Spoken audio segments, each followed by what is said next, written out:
Halo teman-teman, jumpa lagi di podcast bersama Ikatan Wajib Pajak Indonesia (IWPI).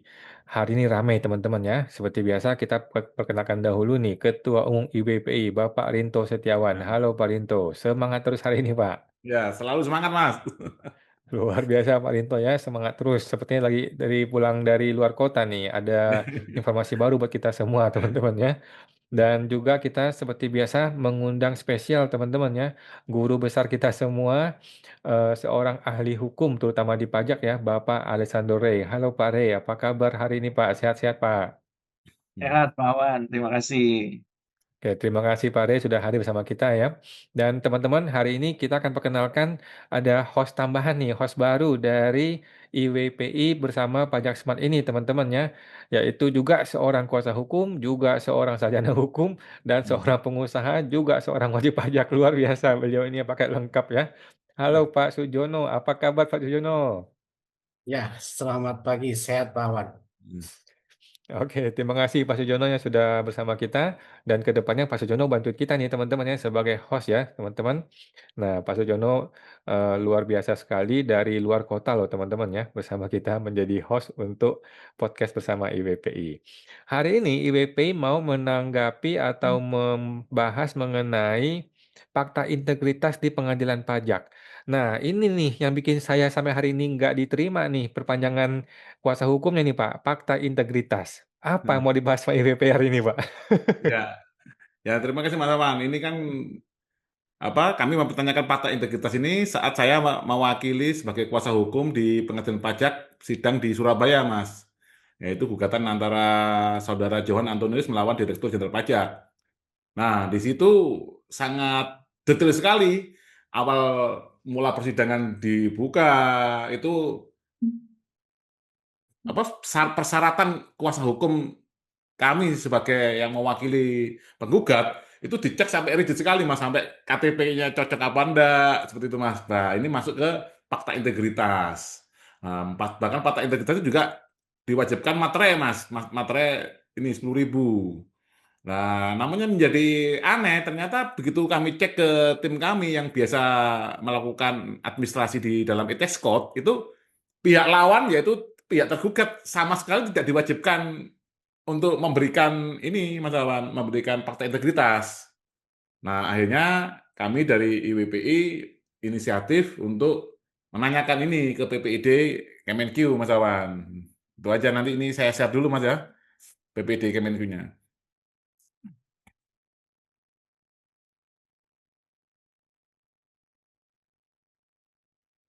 Ini ini Mas Awan. Nah, ini dari IWPI. Rincian informasi yang dibutuhkan adalah berdasarkan ketentuan Undang-Undang Nomor 14 Tahun 2008 tentang Keterbukaan Informasi Publik. Perusahaan ini mengajukan permohonan informasi publik kepada Kementerian Keuangan Republik Indonesia terkait dengan pelaksanaan persidangan pada pengadilan pajak, khususnya mengenai kewajiban penandatangan fakta integritas oleh wajib pajak maupun kuasa hukum wajib pajak. Adapun informasi yang kami mohonkan adalah sebagai berikut: dasar hukum maupun ketentuan lainnya yang mewajibkan wajib pajak dan atau kuasa hukum wajib pajak untuk menandatangani fakta integritas dalam proses persidangan pada pengadilan pajak. Yang kedua, mengapa kewajiban penandatangan fakta integritas tersebut hanya dibebankan kepada pihak wajib pajak dan atau kuasa hukumnya, sedangkan pihak Direktorat Jenderal Pajak selaku terbanding atau tergugat dalam persidangan tidak diwajibkan menandatangani fakta integritas yang sama. Nah, tujuan penggunaan informasi permohonan ini diajukan untuk memperoleh kejelasan, kepastian hukum, dan transparansi terkait dasar hukum penerapan kewajiban penandatangan fakta integritas bagi wajib pajak dan atau kuasa hukum wajib pajak dalam proses persidangan pada pengadilan pajak, khususnya karena kewajiban tersebut tidak diberlakukan secara setara terhadap pihak Direktorat Jenderal Pajak sebagai pihak terbanding atau tergugat. Seperti itu Mas Awan. Jadi kami menanyakan ke PPID agar memperoleh kejelasan dasar hukumnya. Kenapa kok hanya dari pihak wajib pajak, sementara tergugat atau terbanding yang nyata-nyata, karena mereka itu kita gugat atau kita banding itu kan karena melakukan pelanggaran prosedur, malah justru yang berpotensi untuk melakukan apa ya, dugaan KKN kan dari pihak mereka itu Mas Awan. Seperti itu Mas Awan. Oke, jadi penjahatnya nggak cuma wajib pajak ya, Hmm. petugas pajak juga bisa jadi penjahat gitu Pak ya? Iya Kok betul Mas. kok kita mesti bikin tanda tangan di atas materai fakta integritas, kok mereka nggak perlu gitu. Padahal Bahkan ini kalau Mas Awan, sebagai tambahan, bahkan kadang yang menghadiri tim Direktur Jenderal Pajak itu Mas sebagai tergugat atau terbanding, itu kami sebagai penggugat itu harus apa dalam tanda kutip Mas ya ke hakim untuk meminta surat tugasnya Mas. Harus hmm, ngoyo Mas, harus ngeyel dulu. hmm, Heeh. karena dianggap mereka selalu sah gitu ya. Betul Mas, heeh. Oke, siap Pak. Nah, kita minta pendapatnya dari ahli hukum kita nih, Pak Alessandro Rey. Bagaimana Pak Rey melihat disparitas atau tidak fairnya ya hukum acara di pengadilan pajak? Kok wajib pajak harus diteliti legal formal segitu penuhnya sampai fakta integritas dipermasalahkan, tetapi si petugas pajak justru dianggap sah terus nih tanpa ada diperiksa lebih lanjut. Silakan Pak Rey. Iya, terima kasih Pak Awan, Pak Rinto, dan Pak Sujono ya. Ini adalah topik yang terus ditanyakan berulang-ulang ya. Tapi sayangnya topik ini hanya terjadi di pengadilan pajak ya. Dan topik seperti ini tidak terjadi di pengadilan-pengadilan lain, khususnya di 4 pilar peradilan di negara kita ya. Eh, Termasuk tetapi tidak terbatas pada peradilan umum, peradilan agama, ya, peradilan tun, dan juga peradilan militer. Nah, ini menjadi tadi yang Pak Awan sebutkan ya, menjadi disparitas yang sangat terlihat jelas ya, karena ini diulang-ulang. Nah, pertanyaannya penyebabnya apa sih? Ya. Satu hal yang perlu saya sampaikan ya, bahwa ini terjadi karena SDM-nya, ya, kompetensi hakimnya. Ya, kalau hakimnya memahami dengan baik, maka hal tersebut tidak perlu terjadi. Karena memang membaca norma hukum itu, Pak Awan, Pak Rinto, dan Pak Sujono kedengarannya dan kelihatannya mudah. Tapi memahaminya itu tidak mudah. Ya, menerapkannya itu tidak mudah. Kenapa? Karena untuk menerapkan itu perlu jam terbang. Sementara kalau kita lihat, Pak Awan, Pak Rinto, dan Pak Sujono, jam terbang hakim pengadilan pajak itu kan hakim karir. Ya, mereka itu kan hakim yang melamar ketika salah satunya alasannya adalah sudah bosan jadi pegawai DJP. Kan begitu. Yang kedua, mungkin sudah tidak ada karir lagi di DJP alias mentok di situ. Yang ketiga, mungkin ingin mempunyai profesi yang lain ya. Jadi mereka bukan hakim karir yang ketika lulus kuliah kemudian mengikuti ujian seleksi cakim begitu ya atau calon hakim kemudian berkarir. Bukan seperti itu. Ya, mereka ini kan memang awalnya murni pegawai DJP atau pegawai lembaga eksekutif yang karena satu dan lain hal kemudian mereka melamar menjadi hakim pengadilan pajak ya. Dan posisi itu dibuka oleh Kemenq ya yang melakukan seleksi. Oleh karena itu hanya hakim pengadilan pajak yang diseleksi oleh Kemenq, yang dipilih oleh Kemenq dan yang diusulkan oleh Kemenq kepada Mahkamah Agung dan Mahkamah Agung mengusulkan untuk diangkat sumpahnya atau dilantik oleh Presiden. Jadi hanya hakim pengadilan pajak yang mekanisme penentuan berhak atau berwenang menjadi hakim atau tidak dilakukan oleh Kemenq. Sementara seluruh hakim yang lain itu diseleksi, direkrut, kemudian diuji, kemudian ditentukan apakah lolos tidak menjadi cakim. Tidak langsung jadi hakim juga, tapi menjadi cakim. Nah, beda Pak Awan, Pak Rinto, dan Pak Sujono kalau di pengadilan pajak.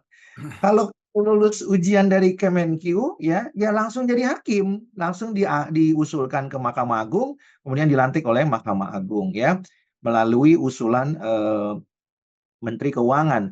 Jadi kewenangan untuk menentukan itu berada secara absolut ya pada Kementerian Keuangan ya. Dan seleksinya tidak dilakukan secara terbuka seperti Komisi Yudisial melakukan seleksi atau rekrutmen calon hakim agung misalnya. Dan itu tidak terjadi di Kemenq. Ya. Kenapa demikian? Karena memang banyak sebagai wajib pajak yang tidak mengetahui kan proses tersebut ya. Tiba-tiba kemudian muncullah hakim pengadilan pajak yang baru. Nah, jadi dengan demikian perlu saya sampaikan bahwa kenapa hal-hal ini terjadi seperti yang disampaikan Pak Rinto tadi, ya salah satunya adalah karena jam terbang, ya kompetensi, ya. Nah, tadi Pak Rinto menanyakan hal ini juga terjadi pada persidangan antara kasus Johan melawan Direktur Jenderal Pajak, begitu ya Pak Rinto Ya. ya? Ya. Nah, kalau misalnya eh, mungkin Pak Awan bisa tampilkan, kita juga bisa melihat jam terbangnya. Misalnya hakim itu berapa tahun sih yang sudah kemarin bersidang di Pengadilan Pajak Surabaya mungkin ya. Mungkin Pak Awan bisa menampilkan ada tuh hakimnya 3 orang ya. Kita bisa melihat jam terbang pengangkatan dia oleh Mahkamah Agung tuh tahun berapa sih? Kita bisa lihat gitu ya. Jadi bukan hakim karir yang kemudian sudah puluhan tahun begitu ya. Nah, ini mungkin ditampilkan oleh Pak Awan di sini ada contoh salah satu hakimnya ya. Mungkin Pak Rinto kan sebagai kuasanya hadir di sana ya. Ini betul ya Pak Rinto hakimnya ya. Ini hakim anggota ini, Pak Re. Ya, Hakim anggota. ini hakim anggota. Nah, coba Pak Awan tunjukkan tahun berapa itu diangkatnya Hmm. ya. 2021 ya. Berarti kan jam terbangnya baru 4 tahun ya Pak. Iya, Nah, begitu juga ada yang sebenarnya Majelis 1A ada Bu Rahmaida ya. Ini ya. 2017 ya, tapi pada waktu itu kemudian digantikan oleh Pak Haryono ya. Nah, kalau kita lihat 2017 berarti jam terbangnya 9 tahun. Kemudian ada Pak Budi Hari Cahyono. Ini tahun 2019. Berarti jam terbangnya 7 tahun ya. Nah, kalau kita mau bandingkan dengan hakim-hakim lain misalnya di pengadilan negeri ya, apalagi pengadilan negeri Jakarta Selatan, Jakarta Pusat, itu jam terbangnya pasti sudah 20 tahun ke atas ya. Nggak mungkin dia bisa masuk ke Jakarta. Ya kalau mungkin di PN yang lain di daerah ya mungkin mereka masih jam terbangnya relatif muda dan masih baru gitu ya. Kalau di daerah itu eh, apa namanya jam terbangnya kan tidak seperti Jakarta yang bicaranya puluhan tahun ya, 20 tahun, 30 tahun begitu ya, berbeda sekali. Nah, itu menjadi sangat penting. Kenapa? Karena beracara itu kan perlu pengalaman. Pak Awan, Pak Rinto, dan Ya. Pak Sujono ya.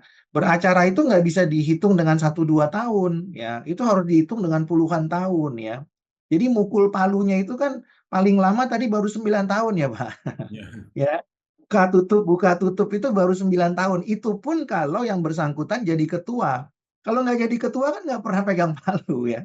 Jadi nggak Oh, pernah merasakan pengalaman itu begitu ya. Maka jam terbang itu nggak bisa di apa namanya dinegasikan gitu ya. Karena hakim anggota kan mungkin Pak Awan, Pak Rinto, dan Pak Sujono juga tahu kan. Kadang-kadang ada hakim anggota yang cuma bengong doang kan. Nah, mungkin ada juga yang tidak ngapa-ngapain. Bahkan ada juga mungkin yang tertidur sejenak begitu ya. Ya, tidak tidak kemudian melakukan apa-apa. Jadi alangkah lebih baiknya kalau punya jam terbang itu sebagai ketua majelis ya. Nah, jadi yang saya perlu sampaikan kenapa itu terjadi ya secara sederhana bisa kita simpulkan itu masalah jam terbang ya, masalah pengalaman. Nah, yang kedua masalahnya adalah masalah kompetensi. Nah, masalah kompetensi ini berkaitan dengan pendidikan formal maupun non formal di bidang hukum tentunya. Karena kalau kita punya pengalaman tapi tidak punya pondasi, ini juga membuat kegalauan, ya.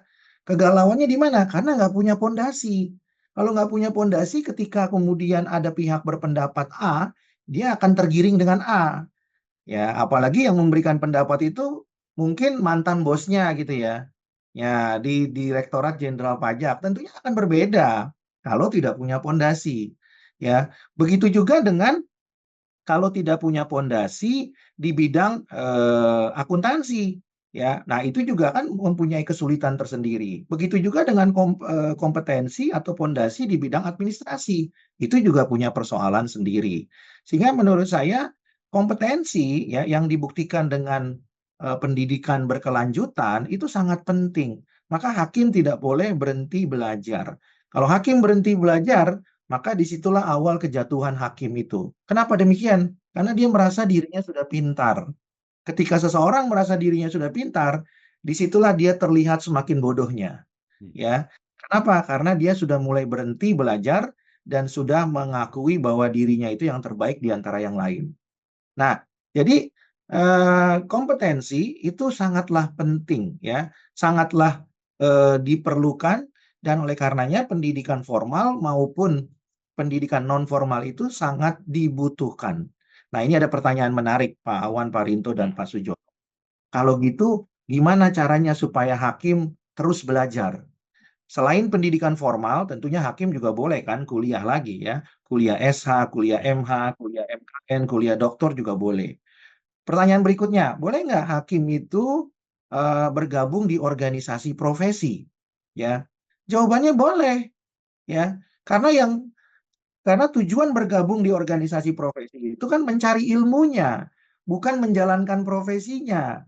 Ya, misalnya, boleh nggak bergabung di organisasi konsultan pajak yang menerima bukan hanya konsultan pajak? Kan ada beberapa organisasi konsultan pajak yang anggotanya bukan murni konsultan pajak. Ya, boleh nggak dia bergabung? Ya boleh saja. Kan dia mau mencari ilmunya kan, bukan untuk praktek. Ya, begitu juga dengan organisasi profesi misalnya advokat atau pengacara pajak. Boleh nggak dia bergabung? Bergabung boleh, tapi bukan untuk praktek, bukan untuk mendapatkan izin, misalnya untuk mengikuti pendidikan. Boleh nggak hakim ikut PKPA? Pak Awan, Pak Rinto, dan Pak Sujono? Ya boleh, karena itu pendidikan. Tapi kalau untuk praktek jadi advokat ya nggak boleh, kan begitu.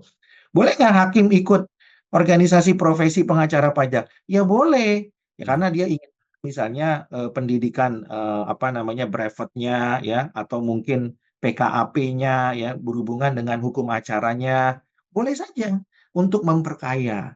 Jadi tidak kemudian dia hanya belajar dari pengalaman sidang sehari-hari. Apalagi pengalaman sidangnya itu ya dia sendiri yang bersidang gitu ya. Jadi dia nggak bisa membandingkan sebenarnya saya ini udah benar apa belum gitu ya. Sebenarnya yang salah itu saya atau WP-nya. Atau sebenarnya yang salah itu saya atau majelis hakim yang lain. Nah, tentu kan harus ada pembanding ya Pak Rinto, Pak Awan, dan Ya. Pak Sugiono. Tapi kalau dia hanya apa namanya bersidang sehari-hari dari pagi jam 9 sampai jam 2 setiap hari, tapi nggak ada pembandingnya, nggak ada yang ngasih tahu mereka tuh salah atau benar, ya, nggak suka membaca buku gitu ya. Nah, terakhir saya pernah menulis buku mengenai hakim majelis 4 begitu ya. Nah, ketika saya mengirimkan buku itu ke pengadilan pajak, ya sebenarnya buku itu kan memberikan masukan kepada beberapa majelis hakim, khususnya majelis 4 pada waktu itu yang terdiri dari Pak Gunawan Setiaji, kemudian Pak Arief Tony begitu ya. Kemudian apa ada satu lagi hakim ya yang juga anggota dari Majelis 4 itu tujuannya adalah untuk memberikan masukan. Tapi yang terjadi adalah Pak Awan, Pak Rinto, dan Pak Sujono justru buku itu dikembalikan lagi, ya Oh. disampaikan melalui pos. Jadi seolah-olah buku ini kayak kayak barang haram yang tidak boleh diterima gitu ya. Nah, ini menandakan bahwa mereka tidak siap untuk maju. Lah kalau saya, ya Pak Awan, Pak Rinto, dan Pak Sujono dikasih buku, saya berterima kasih ya. Malah kalau boleh saya minta lagi lebih supaya saya kasih ke rekan lain yang belum punya kesempatan untuk membaca gitu ya, kalau diperbolehkan. Tapi kalau nggak diperbolehkan ya saya beli kan begitu ya. Nah, tapi ini menarik sekali ketika buku itu sudah dikirimkan, ya ternyata buku itu dikembalikan oleh Sekretariat Pengadilan Pajak, ya, sehingga ada dugaan atau indikasi bahwa pengadilan pajak itu ingin memberikan proteksi atau perlindungan kepada hakim supaya tidak mendapatkan masukan dari masyarakat sehubungan dengan hukum acara peradilan pajak yang dilaksanakan oleh majelis tersebut. Dan ini sangat disayangkan, ya. Dan ternyata majelis yang mengembalikan itu atau sekretariat pengadilan pajak yang mengembalikan itu, ya, tentu memang latar belakangnya eh, jarang yang berlatar belakang pendidikan hukum, apalagi mempunyai strata 3, ya. Kalau kita punya strata 3, kita diberikan pencerahan, kita sangat senang sekali Pak Awan, Pak Rinto, dan Pak Sujono, Ya. ya. Pencerahan, dikasih buku gratis Pak Rinto. Ya, nah, kemudian kenapa harus dikembalikan? Ini kan juga menjadi pertanyaan bahwa sebenarnya mereka tidak siap untuk diperkaya, gitu ya. Kalau saya dikasih bukunya pengadilan pajak, saya terima dengan senang hati, begitu ya.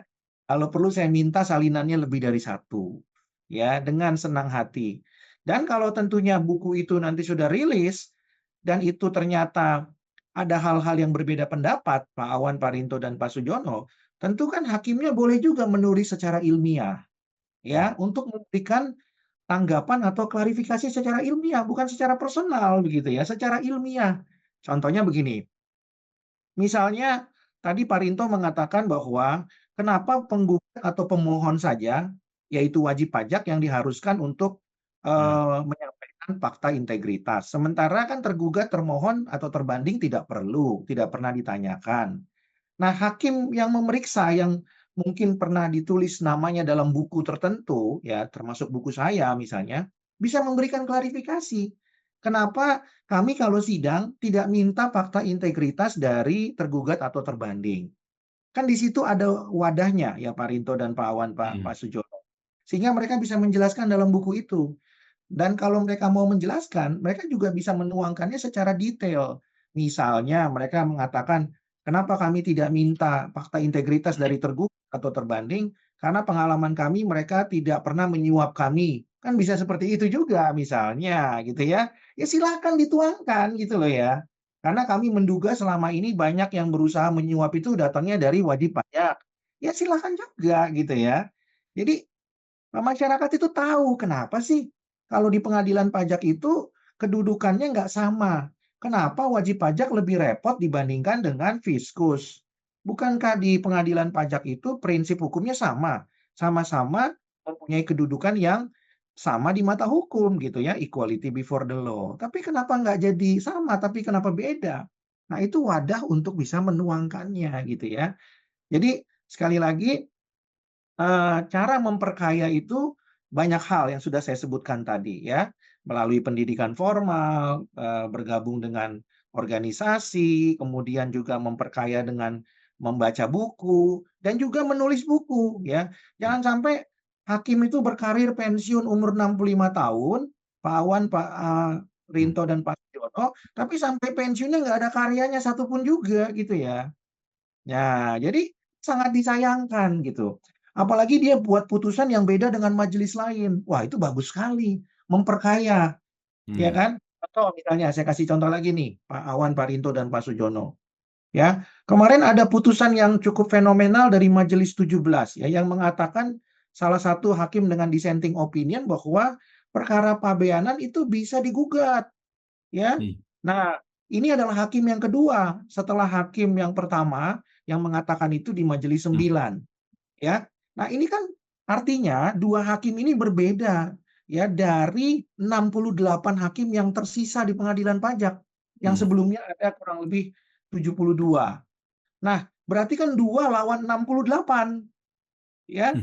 Nah, yang dua ini kan harus nulis buku Pak Rinto dan Pak Ya. Sumarsono. Ya, jangan sampai yang 68 mengatakan yang dua itu nggak waras gitu loh. Ya. Nah, sementara yang dua mengatakan yang 68 yang nggak waras. Ya, untuk apa ada pengadilan pajak kalau nggak bisa diajukan gugatan? Untuk apa ada pelanggaran prosedur tapi tidak pernah diperiksa di lembaga gugatan? Nah, pertanyaannya yang nggak waras yang mana? Ya kan? Nah, disitulah media untuk menerangkan secara ilmiah itu terbuka dengan lebar. Ya, dan harus digunakan semaksimal mungkin. Jangan sampai berbeda, tidak sependapat, ya punya kubu-kubu di antara hakim, tapi tidak bisa dijelaskan secara ilmiah. Yang jadi korban kan wajib pajak, ya. Jadi kalau ada wajib pajak baca putusan itu, Pak Rinto, Pak Awan, dan Pak Sujono, pasti mereka akan ajukan gugatan. Tapi kalau ada wajib pajak baca putusan yang lain, mereka mengatakan, wah nggak bisa nih. Berarti hanya bisa diajukan banding. Nah kalau gitu yang jadi korban apa? Bukan wajib pajak. Wajib pajak yang akan jadi korban. Karena putusannya berbeda-beda. Tanpa alasan ilmiah yang memadai. Nah jadi saya ingin sampaikan ketika hakim berbeda, seperti yang Pak Rinto tanyakan tadi, kenapa fakta integritas hanya dipaksakan atau diminta dari wajib pajak tapi tidak diminta dari fiskus, ya, maka alasan saya seperti yang saya sebutkan tadi, kurang jam terbang pengalaman, kurang kompetensi, ya, dan juga kurang pengkayaan diri, ya. Dan saya perlu tambahkan lagi bahwa banyak hakim di pengadilan pajak itu sampai dengan detik ini, sejak Undang-Undang Pengadilan Pajak diundangkan tahun 2002 dan mulai berlaku 2003, tidak ada satupun hakim yang pernah membuat penemuan hukum, apalagi termasuk tapi tidak terbatas mengisi kekosongan hukum. Jadi jangankan finding, vakum aja tidak ada. Padahal pengadilannya udah berdiri 20 tahun. Ya. Yang jadi pertanyaan oleh pengadilan lain, pengadilan pajak ngapain aja? Hakimnya paling banyak, vakumnya nggak ada, apalagi findingnya. Sementara, saya kasih contoh, pengadilan negeri Medan yang mungkin berada di ujung sana, di wilayah barat, ya, itu yang katanya sangat kontroversial, sudah pernah menemukan finding atau menemukan hukum begitu ya. Meskipun itu kontroversial, tapi paling tidak ada sejarahnya yang dicatat. Pengadilan pajak sudah 20 tahun lebih ya, dengan fasilitas yang luar biasa, dengan anggaran yang besar, tapi tidak ada findingnya. Bahkan tidak ada satu putusan pun yang kemudian dijadikan jurisprudensi. Ya, banyak orang yang mengatakan bahwa putusan pengadilan pajak itu jurisprudensi. Tidak. Ya, karena jurisprudensi itu harus punya syarat, ditentukan oleh Mahkamah Agung, dikodifikasi dan dibukukan oleh Mahkamah Agung.